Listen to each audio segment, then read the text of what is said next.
దేవుని కార్యాలు దేవుడు దర్శించే లోపే, నయోమి కుటుంబంలో దేవుడు దర్శించే లోపే ఏం జరిగింది? గొప్ప నష్టము జరిగింది. అంటే అర్థమైందన్నమాట. దేవుడు దర్శించే లోపే నయోమి భర్త చచ్చిపోయినాడు. నయోమికి 2 కుమారులు చచ్చిపోయినారు. దేవుడు దర్శించే లోపే. ప్రభు అంటాడు, నువ్వు మాయగాళ్ళ దగ్గరికి వెళ్ళవసరలా, ప్రవక్తలని చెప్పేవాళ్ళ దగ్గరికి వెళ్ళవసరలా, నువ్వు ప్రవచనాలు చెప్పేవాళ్ళ దగ్గరికి వెళ్ళవసరలా, నా గురించి ఏమైనా కల వచ్చిందా అని ఎవరిని అడగవసరలా, ఏం నువ్వు నమ్మవసరలా.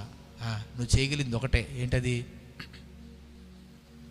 నిన్ను ఎవడైతే చెరగొనిపోయాడో, నిన్ను ఎవరైతే ఈడ్చుకుపోయారో, మందిరం ఎవడైతే తగలబెట్టాడో, ఎవడైతే కీడు చేశాడో,